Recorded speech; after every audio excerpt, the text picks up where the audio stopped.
हरिओम। रोज कई बार खाना खाने से पाचन तंत्र गड़बड़ा जाता है। ज्यादा खाने से रोग तो होते ही हैं, उम्र भी कम हो जाती है और शरीर सुस्ती, आलस्य, भारीपन से भर जाता है। इसलिए हमारे ऋषियों ने उपवास और व्रत को विशेष पर्वों, त्योहारों, वारों, देवी देवताओं के साथ जोड़ दिया, जिससे हम 24 घंटे उपवास के दिन अपने पेट को आराम दे सके। उपवास का अर्थ है उपवास, यानी अपने अंतरतम में वास करना, अपने भीतर वास करना। उपवास में शुद्धता, एकांत, मौन और आत्मनिरीक्षण किया जाता है, जिससे हम अपने स्वरूप के निकट हो सके। असलियत में व्रत किया जाता है, उपवास होता है। व्रत में संकल्प होता है कि मैं भोजन नहीं करूंगा, लेकिन उपवास में हम अपने ध्यान को प्रभु की भक्ति में इतना लीन कर देते हैं कि भोजन का ध्यान ही नहीं रहता कि कब खाना है, कब पीना है। जब हम व्रत करते हैं तो हमारा शरीर, इंद्रियां, मन, बुद्धि आध्यात्मिक यात्रा के लिए तैयार हो जाते हैं। व्रत एक मानसिक अनुशासन है जो शरीर, मन और आत्मा को शुद्ध करता है।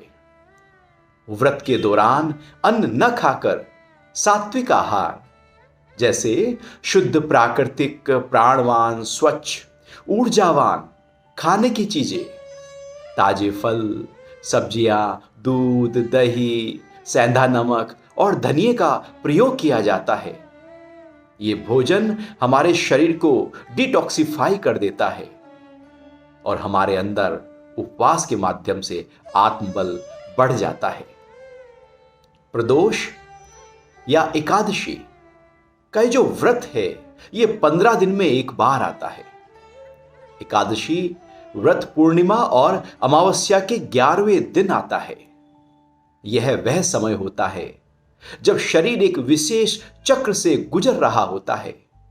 इस समय शरीर को कोई ज्यादा खास भोजन की आवश्यकता होती नहीं है, या यूं कहें बाकी दिनों की अपेक्षा भोजन की सबसे कम आवश्यकता होती है शरीर को।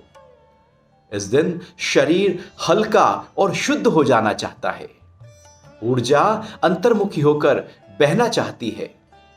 यह प्रत्येक 15 दिन में होने वाला व्रत शरीर के सेल्स ही नहीं बल्कि डीएनए तक असर डालकर भयंकर बीमारियों से हमारी रक्षा करता है। इससे शरीर की उम्र बढ़ती है।